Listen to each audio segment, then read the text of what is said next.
Hello, welcome back to the Kind of Athletic Podcast. My name is Kellen. And I'm Sam. This is episode 14. Yep. We're starting to kind of get a hold of things, I think, a little bit more. Yeah, me more so than you. But You definitely do a lot more than I do, that is for sure. Kind of an interesting week for sports. Not a lot going on. Obviously, there was the Euros and the Copa America soccer. We obviously haven't talked a lot about soccer. I do follow soccer. I know Sam does not. So I can kind of touch on it. It was fun.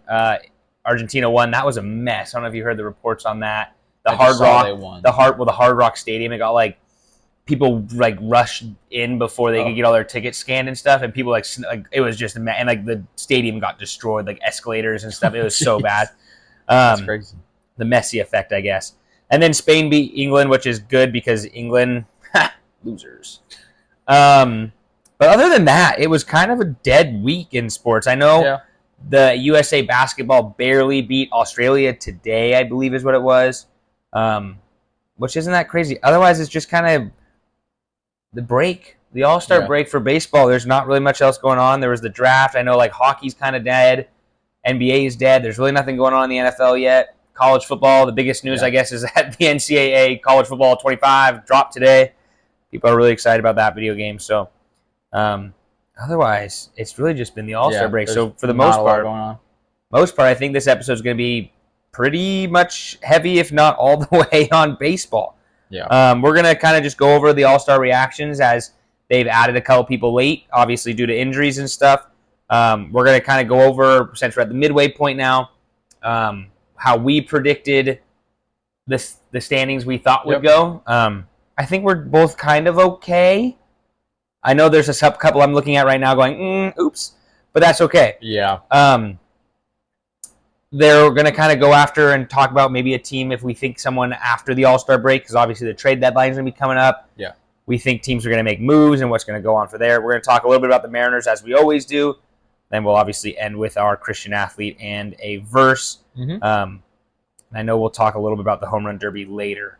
So, All-Star reaction, Sam, what do you got? Anything special? I mean, honestly, I don't think there was anything crazy. I know we talked about it last week, just the overall team. I thought everyone that selected was pretty well deserving of it. I think the only one I said was Stephen Kwan. Not that he didn't deserve it, but just to be a starter. Sure. But honestly, other than that, and same thing with Paul Skeens, but both guys are unreal. Yeah, I think so. I think Skeens is a little bit more of a crazy one compared to Kwan. I think Kwan's obviously been like that guy. Oh yeah. And if you could get him to have like, I don't know how you want to call this stat, but like 10 more slugging, the dude's like the best hitter of all time. Dude, he's if he put a little bit of power to it, then it'd be pretty crazy. But yeah. But yeah, I kind of agree. I think the only things that were interesting to me is obviously the new additions like the past few days. There's been a couple, like I know Corey Seager got into it, Max Fried, Christopher Sanchez. Munoz from the Mariners is technically replacing Gilbert. Gilbert will be there, but because Gilbert pitched yesterday, he won't be pitching the All-Star game. He also threw really well yesterday. Yeah, and of course, we didn't win. Can't do anything. We'll get to that later. Anthony Santander, who I said should be there, got in there, and Willie Castro, who I was a big fan of. Obviously, then I marked Paul Skeens being the starter. I'm kind of with you more on that one. I don't think he should be the starter. I think he deserves to go to the All-Star game. Yes. It's just he's only made 11 starts. I'm not saying that he's not good. That's not at all. But it's like it's really soon. That's a huge honor to be able to. I agree with you. I think that people find that to be not as big of a deal than you might think. Yeah. I think. I don't know. I agree with you. I don't think he should be starting. I don't think he's not deserving to start, but I don't think he should be your starter. Yeah. I think there are other names out there and other pitchers in the AL. I think there's that Phillies guy. Oh, Ranger Suarez. Suarez should be the starter. Suarez. I know you just had Fried. I don't know how well he's doing this year. No, he just came. He's not doing bad. He's Chris Sale had Sale. I think Sale should be starting just because I think he deserves. Fried is 7-5 with a 3.80 ERA. I thought it should be Chris Sale. No, he's been good. He's just I think he just got added late because there has been some like really good pitching this year, kind of across all of baseball. There's been a lot of really they high. had like a 3-3 or something. Yeah, I don't know. It's 2-7. Oh, 2-7. That's in last 30. I'm sorry. Last 30. So right now, if I go through it, let me make sure I can get the averages. That's his average batting average. ERA. He's got a 2.7 ERA right now, and he's 13-3. Yeah, so he's Chris Sale should be starting. He's dealing. I think it's cool. I think it's a cool story. I don't know if he's started an All-Star game before. He definitely may have with the White Sox because he did in 2010. I know that was before he kind of went going. In 2014 would have been his All-Star starting year because he was 12-4 with a 2.17 ERA. That would have probably been the big one. Or 2017 with Boston when he was 17-8 with a 2.91. Jeez, and then 2018 he was 12-4 with a 2.11. Then he got injured.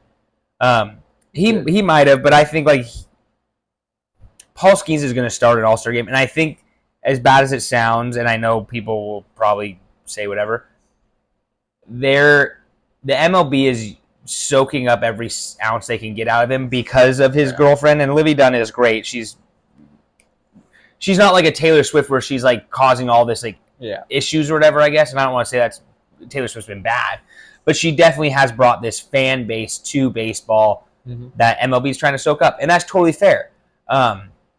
But I think that they are definitely trying to soak it up. Now, do I think Paul Skeens will start an All-Star game later in his career? Yes, he should. I mean, if he continues, I don't think he's going to be this good. But I don't know. They're going to get some. They're going to get some film on him, but I still think that. I still think he's going to be this good. Yeah. Did you see the post of Paul Skeens that like his last year? What's happened to him? No. So he won the College World Series. He was the College World Series MVP. Yeah. He was drafted first overall. He was called up, obviously, this season. And he was named to the All-Star team. And he was named the All-Star starting pitcher for the National League, all within a year. And he started dating Livy Dunn or ran there. That's pretty good. I mean, I think he's, like I said, I think he's going to be a stud. Like, he already is. Yeah. Do I think it's going to last his whole career? No, I think every once in a while you're going to have some bad games and bad years. But right now, he has not had a bad game. Yeah, he's 6-0 with a 1.9 ERA, 66.1 innings pitched, and 89 strikeouts. Which is, obviously, it's good enough to be a starter. And that's the hard thing to argue is it's just the lack of games, but it's like the 6 games he's been in, he's literally been the best. I think the best started 11. He just only used one. Yeah, that's true. But I think it's you still look at it and go, out of those games he's pitched, he might be the best pitcher in baseball. Yeah. Right now. And I think people will get film on him. I say this every year. Don't ever go off of a rookie year and say he's going to be a superstar because they're going to get film. They're going to get hours and hours and hours of hitting against him, and the division's going to hit against him, and everyone's going to see him multiple times. So it's hard for him to keep it up. But, I mean, I think he's going to be good. Yeah. So that was kind of the big one. I think, like we said, I think Munoz deserved to be an All-Star. He's got like a 1. It's probably above a 1. 1.41 ERA. I was going to say, and like 15 saves out of 16 or 17 attempts with 46 strikeouts. Yeah, and he almost always comes in the 8th inning and does almost a 4-out save every time. He's not even used as a closer half the time, which makes no sense. We keep using him to extend games, but we'll get into the Mariners later. Gotta stop. Corey Seager, that one would actually surprise me. Honestly, I think I don't mean to. It's because it's in Texas. Yeah, that's. Yeah. And I don't think he's been bad. He's batting 270 with 18 home runs. Right. I think it's hard because last year he was so good. He was nasty. That this year you're kind of like, 270 out of Corey Seager, but it's like 270 is so above average right now in baseball because baseball hitters are just so non-existent as much this year. I think that there is definitely it's in Texas thing, but I think he also really deserves to go. Just like I think Max Fried deserves to go. He's been super solid, 7.5, 3.08 ERA. I don't know how many strikeouts he has. I can probably find it. He has 95 already. Batters are hitting pretty solid. So there's all these guys that I think deserve to be. Christopher Sanchez, I think, is a good one from the Phillies. He's having kind of a breakout year. He's 7-4 with a 2.96. Yep. 87 strikeouts, and he's only. I think he's 27. Yeah, he's 27. Yeah, I talked about Munoz, talked about Paul Skeens. Santander is someone I said originally should be going. So I'm happy he's going. He's now batting. He's only batting for power, really. He's batting 337, but he's got 24 home runs, which I think leads the league. He'd be like the highest batting average on our team right now. Yeah, that's true. I think he's leading the league in home runs, or he's right behind Judge. Judge has like, I think Judge. Oh, Judge does have like 32. 30. Yeah, Judge has been insane. Yeah, he's been insane. So there's that. And then the last one I had, of course, was Willie Castro, who I'm actually quite excited to see him. I think he definitely deserves it. He is batting 265. He's got 7 home runs, 5 triples, 22 doubles. He's just kind of is that gritty type of batter that just gets out. He doesn't really hit for a lot of power, but he gets on base a lot, and he's been a really, really good defender for Minnesota. So I think they've actually kind of got it right for the MLB, to be honest. I think they did a good job of bringing in people that they that people thought would have been all-stars that weren't all-stars yet, and they've replaced them with the correct people. Yeah, I think the only other person I had was Hunter Green. He was the number 2 overall pick, I think, in 2017. Yeah, he's on the Reds. The Reds, yeah. So if you followed baseball back then, it was huge because he was throwing like 102 in high school. But this is his first All-Star appearance, so it's just kind of cool because he struggled a little bit out of the gates, and he's been really solid ever since. So he's 6-4 with a 3.34 ERA, 110 innings pitched, and 126 strikeouts. So he's good now. Yeah, but it was kind of crazy. I didn't realize that one. I don't know when he got announced, but I must have missed it. I'm not sure. I think it was a couple days ago. I miss them all. They pop up and there's so many. There's like been like probably 10 or 15. So yeah, I think they got it right. I think it'll be interesting to see how the game goes off. Obviously, the game doesn't mean anything anymore. No, which is a bummer. A spectacle. I mean, it's cool. I liked when they had it actually. Whoever won got home field. I thought that was a really cool idea. It was different. It made it actually worth it for an All-Star game because you watch like the NBA and it's kind of a joke. Kind of it is. You watch the NFL now; it's literally they at least made it better because now they'll still compete at flag football. Where before they didn't even the NFL, the Pro Bowl is better, and they've done other games like the dodgeball thing is super fun to watch. But yes, I agree. I think that baseball just used to have meaning. Yeah, and obviously the players aren't trying to like hit batters, and they are trying to win, but they're not trying to. Yeah, it's still fun.